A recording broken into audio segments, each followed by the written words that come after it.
엘리 제사장한테 하나님의 사람, 이름은 나와 있지 않지만 하나님의 사람이라는 사람이 와서 하나님의 말씀을 대언합니다. 그런데 그 내용이 우리가 지금 읽은 것처럼 그렇게 기쁜 소식은 이제 아닙니다. 그런데 대단히 심각한 말씀이 전해지고 있죠. 27절에 보면 내가 너희들을 출애굽시키지 않아 구원을 하지 않았느냐. 아주 오래전부터 얘기를 하는 것이죠. 왜 이 이야기를 하냐라면은 엘리가 여러분 뭔가 잘해서 지금 여기 가나안 땅에 있어서 그 상태로 있는 것이 아니지 않습니까? 출애굽하지 않았으면 오늘의 엘리는 없습니다. 그런데 우리는 중간에 그냥 그 모든 혜택들이 받는 중간의 위치에 태어날 때 착각을 하게 되죠. 하나님이 구원을 하셨기 때문에 지금의 너의 이 모든 것들이 있다. 그리고 너에게는 특별히 이스라엘 모든 지파 중에서 선택해서 제사장의 직분을 얻게 했다. 그리고 제사장들은 그 제사장 직분에 충실하도록 제사장 분깃을 이미 구별해 놨다. 이스라엘의 백성들이 바치는 그 제물 안에서 하나님이 제사장 직분을 충실히 감당할 수 있도록 그들은 오직 농사를 짓거나 다른 일을 하지 않아도 되는 그런 모든 것들을 마련해 두지 않았느냐. 그런데 왜 너희는 29절에 그 선물로 주어진 하나님의 구원과 직분에 충실하지 않느냐, 이 얘기. 하나님께 더 헌신을 한다던가 그런 얘기가 아니죠. 더 플러스 알파로 하나님께 헌신을 한다던가 그것이 아니라 너는 왜 내가 준 선물에 집중을 하지 않느냐. 내가 너에게 준 선물들이 있지 않느냐. 그것에 왜 집중하지 않고 너 스스로 하나님이 명령하지 아니한 것들로 스스로 어떤 것들을 쌓아놓고 왜 거기에 집중하느냐. 하나님이 이미 주신 선물은 내팽개쳐 놓고 다른 것들에 관심을 두고 있느냐.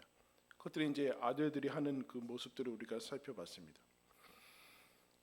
그래서 어떤 환난을 내리는가. 너희가 나를 하나님을 경멸하고 무시하니까 31절에 너와 너희 조상의 집에 대를 끊겠다 이렇게 얘기합니다. 노인이 하나도 없을 것이다. 다 젊어서 죽게 될 것이고 32절에 보면 이스라엘이 복을 내리는 중에도 너는 환난을 볼 것이다.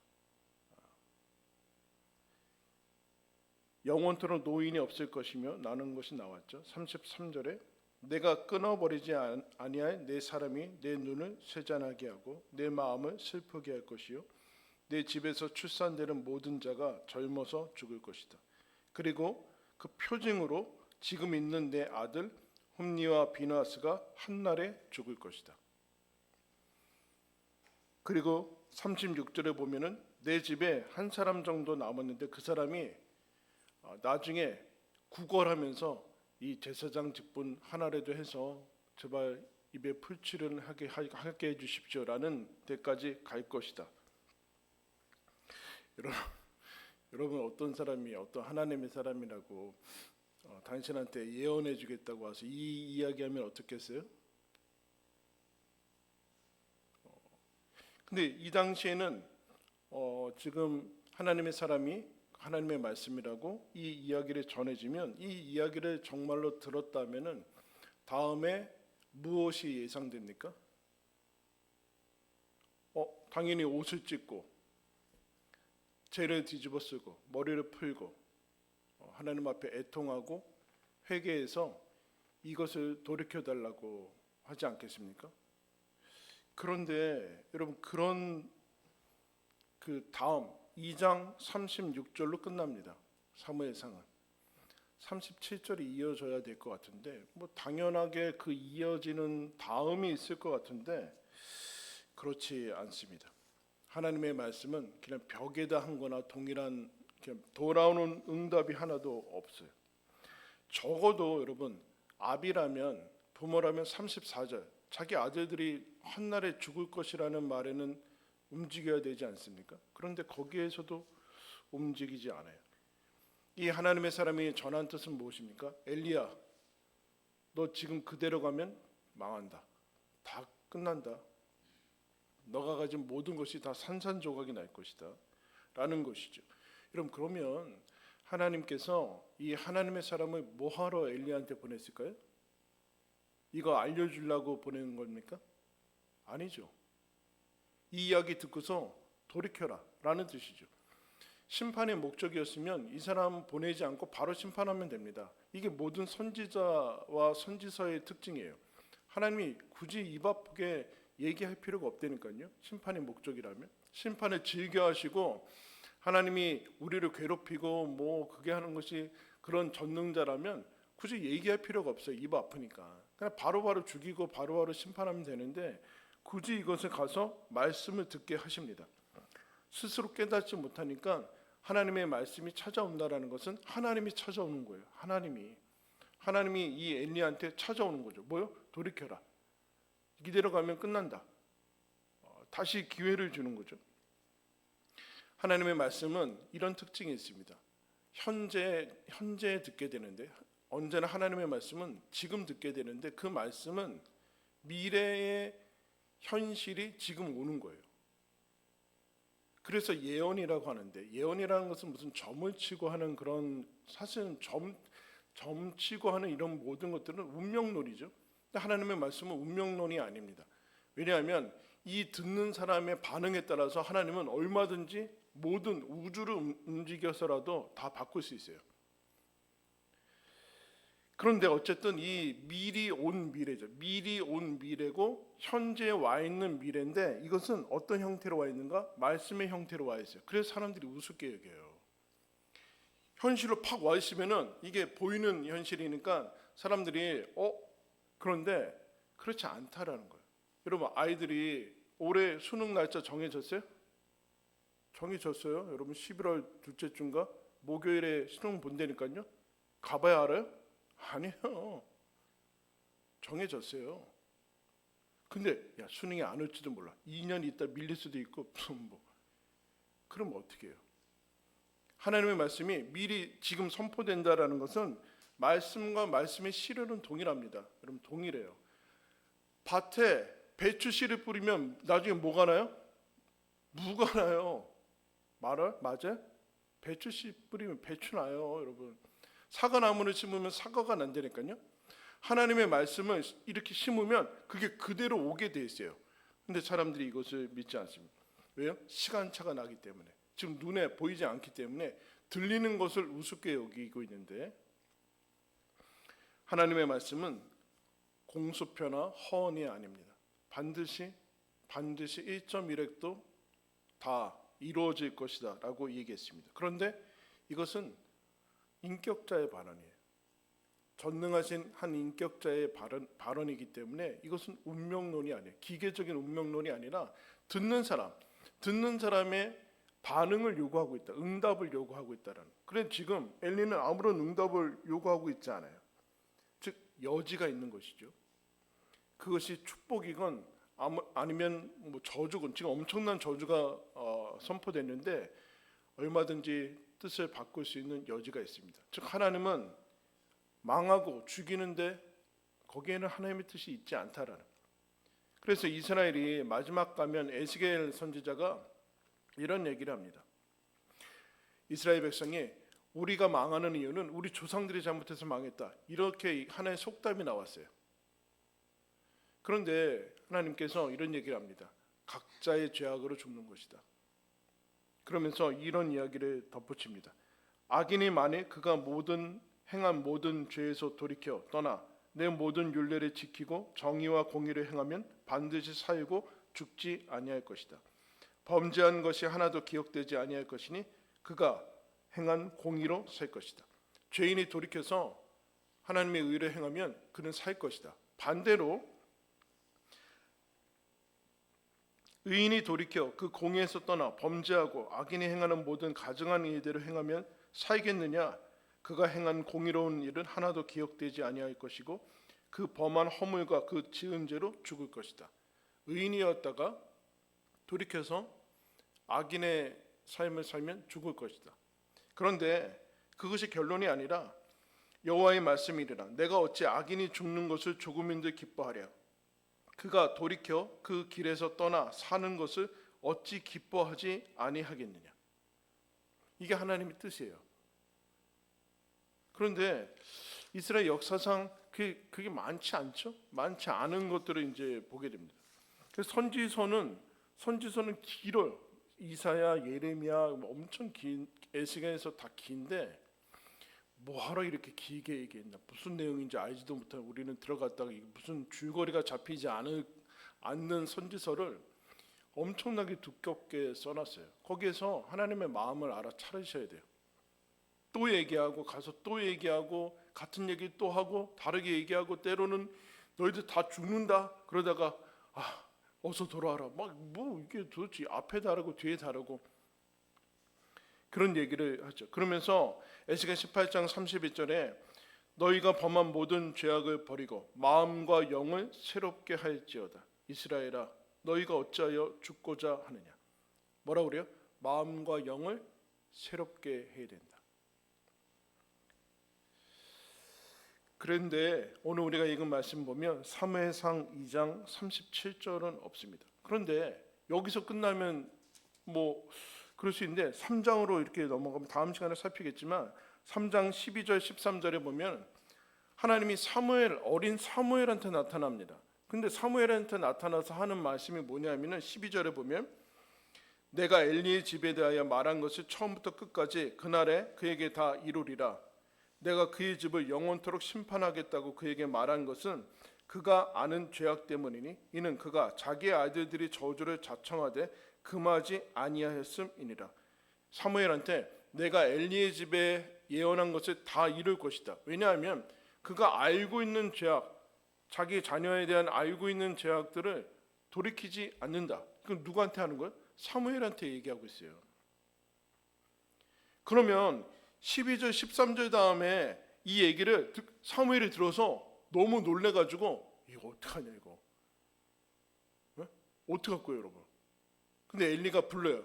너 하나님이 뭐라고 얘기하셨지?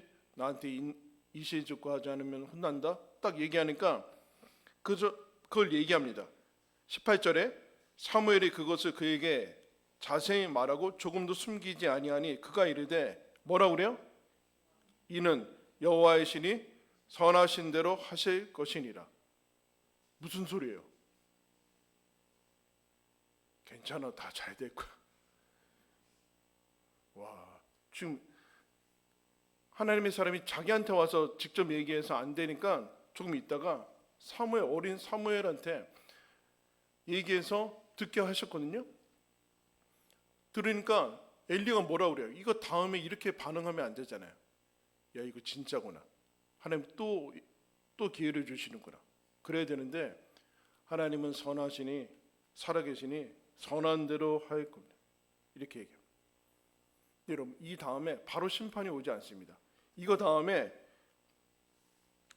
19절 보면은 19절에 바로 사무엘이 자라매. 시간이 지나요. 한참 지나요. 사무엘이 자라고 그 다음에 4장에 나가서 전쟁이 나거든요. 그때 홈냐 비나하스가 나가요. 지금 여러분 그 일 이후에 한참 시간이 지났어요.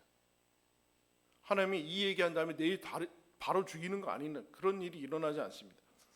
그런데 엘리는 이것에 대해서 아무런 반응이 없고 다음이 없어요. 이럴 수 있을까? 자기 아들들이 한날에 급사하고 죽는다는데 무슨 생각으로 이렇게 있는 건가? 라는 생각을 하게 되죠. 말씀 한 군데를 여러분 찾겠습니다. 역대하 32장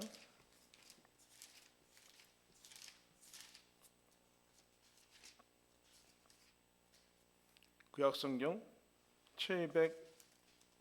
702면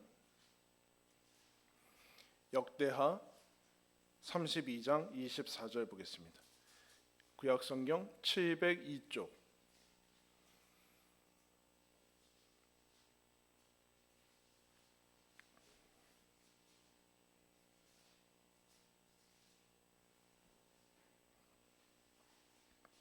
찾으셨습니까?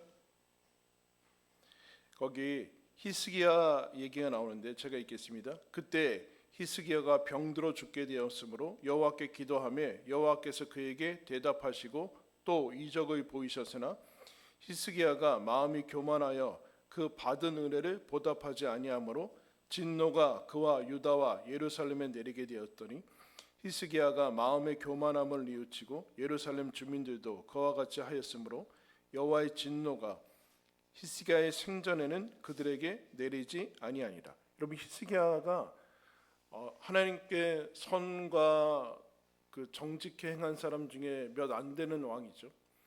사내립이 쳐들어왔을 때 하나님 도와주십시오. 저희에게 아이를 출산해야 되나 그럴 힘이 없습니다. 라고 할 때 하나님이 그들을 물리치게 해주셨어요. 그리고 히스기야가 병들어 죽게 되자 그가 벽을 향해서 하나님께 기도해. 하나님, 제 정직과 성실을 알아주십시오 하니까 히스기야의 생명을 살려주셔서 10년 넘게 살았어요. 그런데 히스기야가 그 이후에 뭐라고 표현하고 있습니까? 교만했다라고 나와 있어요. 교만했다. 교만해서 그의 은혜를 갚지 않았다. 이것은 무슨 하나님께 뭘 갖다 바치고 그런 개념이 아니라 어떤 것이었는가? 그래서 교만해서 하나님께 징계를 내렸는데 히스기야랑 그 백성이 뉘우쳐서 뭐라 나와 있어요? 찜찜한 게 나와 있어요. 그의 생전에는 그들에게 내리지 아니하더라. 이렇게 나오는데 여러분, 이 본문이 그 위에 여러분 소제목들이 있죠. 이사야 어디에 나와 있어요? 이사야 39장을 다시 찾겠습니다. 뒤로 넘어가서 이사야랑 지금 이 사람이 얘기하는데 이사야 39장 1014쪽, 구약성경 1014쪽.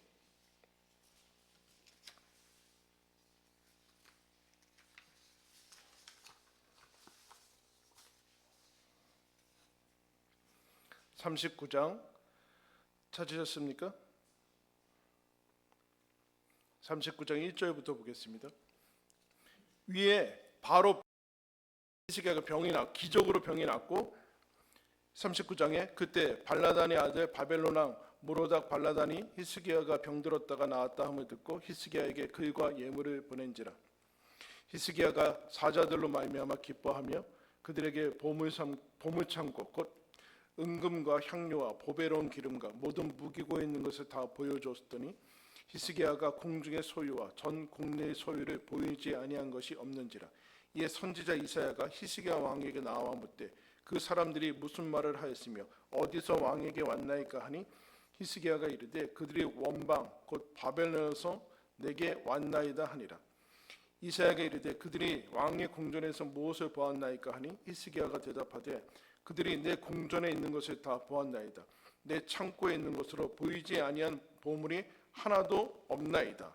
여러분, 지금 앞에서 얘기하는 히스기야의 교만은 지금 이거 얘기해요. 병 나와서 바벨론이 축하한다고 선물하고 글을 보냈냐. 그러니까 이 사람이 좀 정신이 나갔는지 나라에 있는 국고 창고를 다 보여줍니다.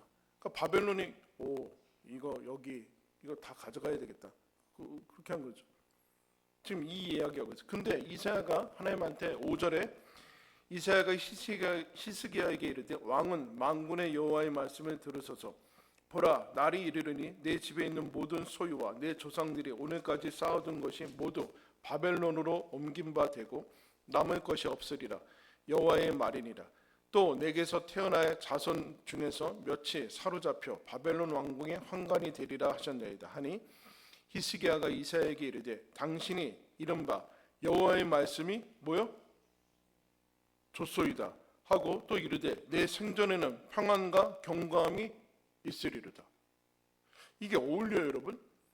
당신이 교만해가지고 지금 다 보여줘가지고 바벨론에 쳐들어와가지고 싹 다 가져갈 뿐만 아니라 당신들의 자손과 우리 아이들이 거기 포로로 잡혀갈 것이다.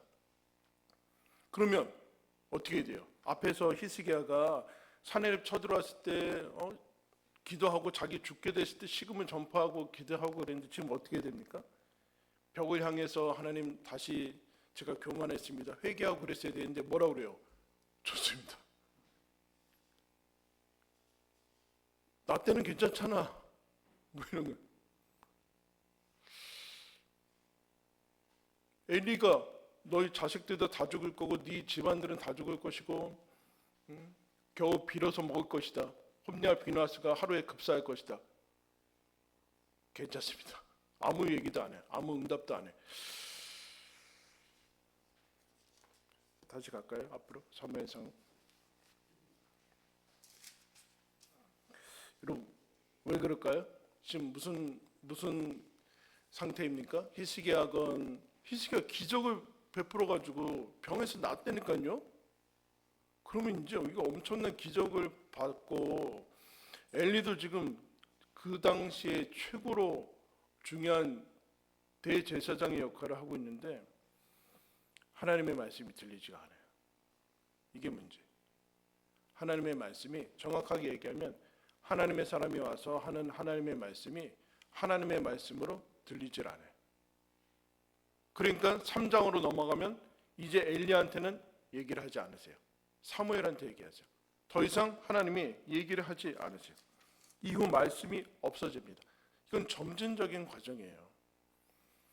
하나님의 말씀을 아무리 얘기해도 들리지 않고 소음으로 여기고 뭐 아무런 반응이 없으면 하나님의 말씀은 더 이상 얘기하지 않습니다. 그런 과정들이 나와요. 히스기야한테 얘기하면 뭐예요? 어우 좋습니다. 이게 무슨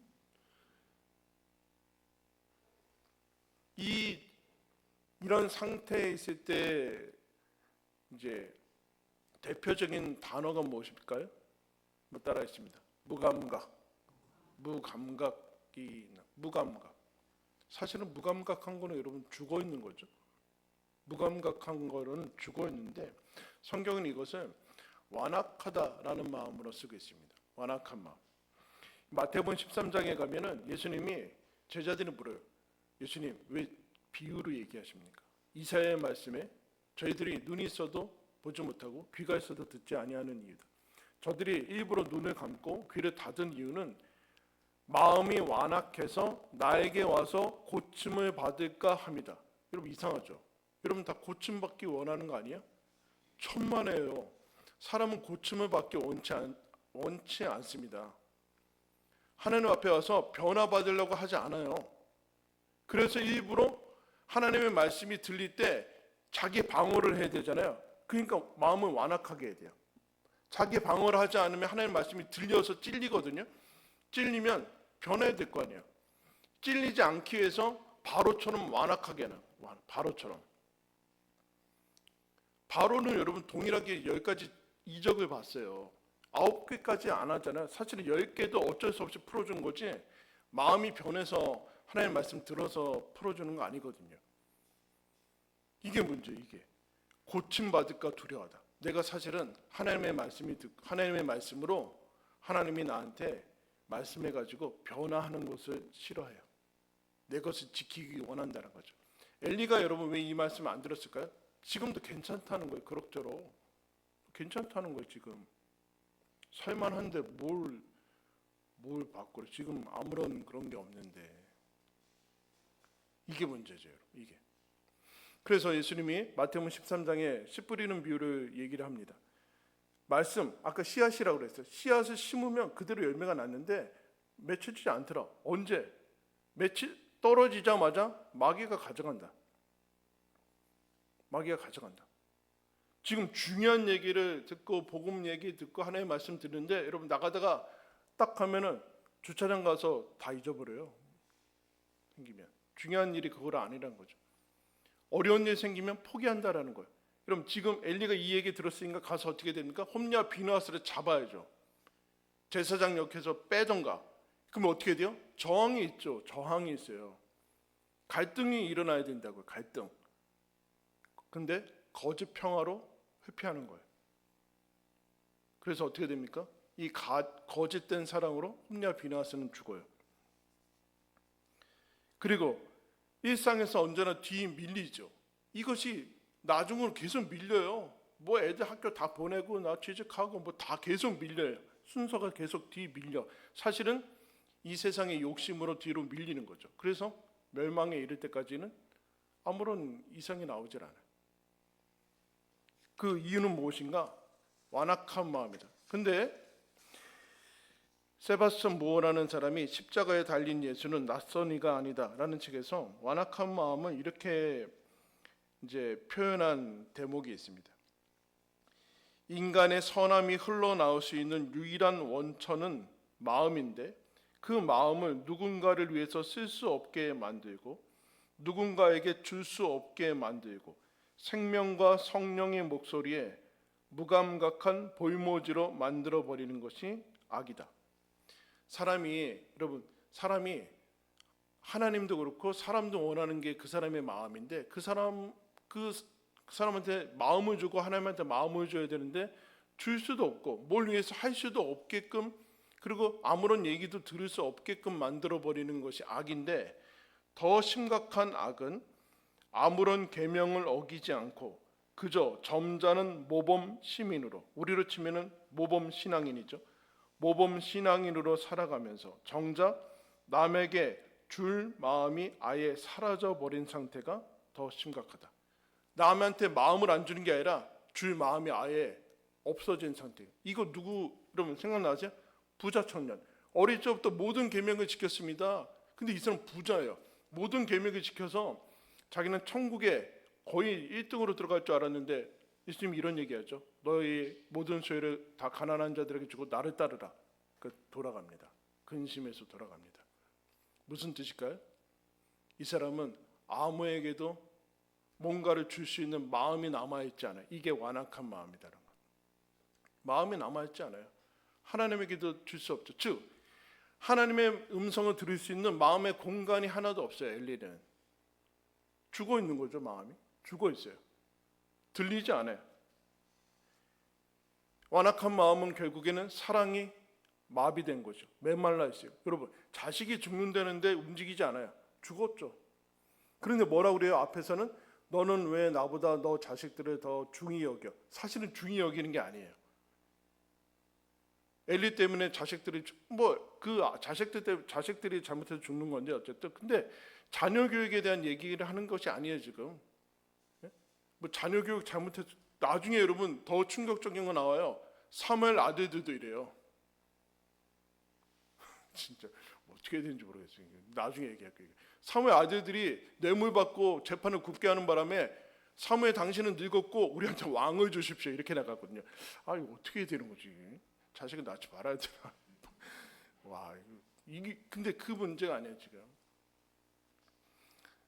무감각하고 완고한 마음은 사랑이 마비가 되는데 결국에는 아무것도 사랑할 수 없어요. 하나님도 사랑하지 않고 아무것도 사랑하지 않아요. 죽은 상태랑 마찬가지인데 누가 보면 16장에 가면 부자와 나사로가 나오죠. 나사로가 그 앞에서 뭐 부스러기 하나 먹으려고 했는데 주지 않아가지고 개들이 막 핥고 그래요. 근데 부자는 무감각해서 아무 감정이 나오지 않아요. 무감각해서. 여러분 오늘날 SNS로 전 세계의 모든 것들을 다 볼 수 있죠. 엄청난 고자극 영상들과 뉴스들이 계속 쏟아져 나오잖아요. 그래서 우리는 더 이상 반응을 할 수 없어요. 어떤 것에도 잘 놀라지 않아요. 하도 자극적인 것들만 봐서. 이 사람도 근데 문제는 완악한 마음이 돼서 이 나사로를 보고도 아무런 감정이 생기지 않아요. 둘 다 죽었어요. 죽은 다음에 나사로는 천국 갔고 부자는 지옥 갔네요. 근데 부자가 너무 괴로우니까 뭐라 그럽니까? 우리 식구들 형제들은 여기 제발 오지 않게 해주십시오. 그러니까 하나님이 모세와 선지자들이 있으니 거기 선지자들이 있으니까 그들한테 들을 것이다. 안 됩니다. 죽은 자가 살아나야지. 나사로 보내면은 아마 들을 겁니다. 결론이 이거예요, 여러분. 지금 모세와 선지자들에게 듣지 아니하면 비록 죽은 자 가운데서 살아나는 자가 있을지라도 권함을 받지 아니하리라. 마음이 마비가 됐는데 뭐 누가 가든 예수님 얘기를 안 듣는데 여러분 누구 얘기 듣겠다는 겁니까? 예수님 얘기를 듣고 예수를 어떻게 했어요? 죽였어요. 왜요? 자기를 방어해야 되잖아요. 자기를 방어해야 돼요. 자기 견고한 성을 지키기 위해서는 본체이신 예수를 죽여야 돼요. 말씀을 더 이상 듣지 않아야 되고, 들어도 딴 생각해야 되고, 다른 거를 잃어버려야 되고, 우선순위로 다 밀어버려야 되고, 빨리 요식행위를 없애버려야 되고, 웬만하면 적당한 거리를 가져야 돼요. 왜요? 그래야지 내 성을 지킬 수 있으니까. 그러면 어떻게 됩니까? 망하는 거예요. 자기가 자기 스스로 하나님이 망하게 하는 게 아닙니다. 그냥 그대로 가면 망하는 거예요. 태어나서 그냥 그대로 가면 망하는 거예요. 아무것도 하지 않아도 돼요. 하나님이 망하게 하는 게 아니에요. 죽은 자가 죽는 거예요. 그런데 우리는 여기에 별로 관심이 없죠. 근데 여러분, 왜 혹시 부자일까요? 부자는 당시에, 지금도 마찬가지지만 본인이 문제가 있다라고 생각할 가능성이 적어요. 난 잘하고 있다고 생각을 할 가능성이 많다는 거예요. 나는 문제가 없고 이대로 가면 된다라고 그래서 생각을 하지 않아요. 잘못됐다고 생각하죠. 엘리 제사장이 아마 제사장이니까 아주 멀쩡한데 뭐 문제인가 라는 생각을 했을 거예요. 사랑이 마비가 되니까 제사장이건 구원받은 것이건 감사하지 않죠. 그건 그거고, 내가 예수 믿고 구원받은 건 구원받은 거고, 이건 별개다 하면서 감사가 사라지고 그 받은 선물들이 감사하지 않은 것이죠. 마비가 되는 것이죠. 그러면 하나님의 말씀이 들리지 않는다. 하나님의 말씀이 들리지 않으니까 선악을 분별할 수 없죠. 분별할 수 없고 교만해지고 영혼과 마음 관리를 하지 않게 됩니다. 영혼과 마음 관리를 하지 않게 되면 하나님의 말씀이 들리지 않아요. 성경을 아무리 들어도 들리지 않아요. 죄로 인해서 마음이 둔감해져요. 죄는 여러분 마음을 둔감하게 해주거든요. 근데 여러분, 모든 삶의 이제 여러 가지 어려움들이 우리를 어떻게 합니까? 아프게 하잖아요. 아프잖아요. 아프면 진통제 먹어야지 어떻게 견뎌요. 그러니까 그 정도는 괜찮은데, 삶이 너무 힘들고 아프고 고난이 있고 우리가 감당할 수 없는 것들이 있으니까 이거를 아예 잊게 만들려고 하는 그 방식이 죄예요. 죄로 마음을 둔감하게 해서 마치 나는 안 죽을 것처럼, 나는 죄가 없는 사람인 것처럼, 예수의 십자가와 상관없이 살 수 있는 것처럼, 하나님의 은혜가 없어도 살 수 있는 사람처럼, 하나님의 용서가 상관없는 사람처럼 이렇게 만들어 간다는 거예요. 평생을 그렇게 만들어. 평생 할 일이 있죠. 평생 할 일이 있어요. 평생 할 일이 있을 뿐만 아니라 사실은 하나님이 주는 그 고난들은 우리의 견고한 완고한 마음들을 깨트려 가지고 틈새로 하나님의 말씀을 들어가게 하려고 하는 건데, 이건 역시도 잘 받아들이지를 않고 있어요. 하나님을 향한 마음들이 사라지고 경외가 사라지고 그럭저럭 평안 가운데 있으려고 하는 것이 이스라엘의 목적입니다. 예레미야 이스라엘이 망할 때 수많은 선지자들이 와서 그들의 백성의 상처를 가볍게 여기면서 말하기를 평강하다, 평강하다, 다 잘 될 거다 이렇게 얘기했어요. 괜찮다, 다 잘 될 거다. 그러나 평강이 없다. 진단과 판단을 하나님께서 하시는 것으로 해야 되는데, 본인들이 판단을 하니까 나는 그나마 이 정도는 괜찮다. 내 신앙은 내가 알아서 다 지킬 수 있어. 이렇게 팽배했어요. 근데 여러분, 사실은 제사장은 제사장이니까 본인의 신앙을 지킬 수 있는 상태가 되어야 되잖아요. 천만에요. 제사장은 하나님의 사람이 있어야 돼요. 다윗이 여러분 나단이 있어야 되니까요. 본인 스스로는 할 수 없어요. 왜냐? 언제나 자아 중심성이 이게 활기 핵심으로 자리 잡아 있기 때문에 본인은 본인의 상태를 잘 알 수 없어요. 그러니까 하나님의 말씀을 듣는 거예요. 하나님의 말씀. 근데 하나님의 말씀이 들리지 않을 때는 이 권위를 하나님의 말씀이 아니라 나한테로 옮길 때 하나님의 말씀이 들리지 않죠. 살아있으나 죽은 자가 됩니다. 하나님의 말씀이 여전히 들리고 찔릴 때 어떻게 해야 되는가? 우리가 어찌할꼬? 라고 탄식하면서 나올 때 그때야 소망이에요. 그럼 맨날 이러냐? 그렇지 않고 하나님의 말씀이 들릴 수 있는 살아있는 상태가 되느냐라. 이거와 반대 엘리나 뭐 히스기야나, 근데 여러분 엘리는 뭐 처음부터 나와 있지 않으니까 히스기야는 의외죠. 처음부터 이런 사람이 아니었어요. 상태가 바뀔 수 있다라, 무감각한 상태로 바뀔 수 있다. 근데 한 가지 희망이 있는 것은 예수님이 십자가 지실 때 양 옆에 강도가 있었습니다. 여러분 이 사람들이 무슨 무감각한 사람이죠. 완악한 사람이거든요. 여러분 악을 저지르기 위해서는 마음을 완악하게 만들어야 돼요. 부드럽게 만들고 부드럽고 친절하고 대단히 온유한 상태로 만들어서는 악을 저지를 수가 없어요. 그러니까 악이란 사실은 자기 자신한테 1차적으로 행하는 죄입니다. 그 다음에 상대한테 하는 거거든요. 근데 이 사람들이 심경의 변화가, 예수님을 보고 심경의 변화가 나타나서 한 강도가 마음이 변해서 예수님한테 이런 얘기하죠. 낙원에 임할 때 저를 기억해 주십시오. 차마 뭐 천국에 가다라 그 얘기하지 않고, 그러니까 너는 오늘 나와 함께 낙원에 있으리라. 여러분, 이 한마디 했다고 낙원에 보내는 건 좀 너무 한 것 같지 않아요? 왜 낙원에 가는 걸까요? 이 사람은 드디어 살아난 사람이에요. 하나님의 말씀을 들을 수 있는 상태가 된 사람이거든요. 살아난 사람이에요. 살아난 사람. 자기가 죄인됨에 대해서 깊은 자각이 있습니다. 그럼 자기가 하나님 앞에서 아무런 소망이 없었던 죄인이다. 그리고 하나님의 아들이 죽을 만큼 그것 말고는 대책이 없었던 사람이다라는 자각이 있을 때만이 하나님의 말씀이 들릴 수 있습니다. 내가 뭔가는 잘하고 나는 그래도 어느 정도 가능성이 있고, 우리가 살아왔던 모든 인간이 빌라도건 로마 제사장이건 로마 군병이건 백부장이건 제자건 모든 어떤 것도 우리의 죄와 사망을 해결할 수 없다라고 선포하는 것이 십자가입니다. 저와 여러분이 지금 하고 있는 것은 우리의 죄사함과는 아무 상관이 없는 거예요.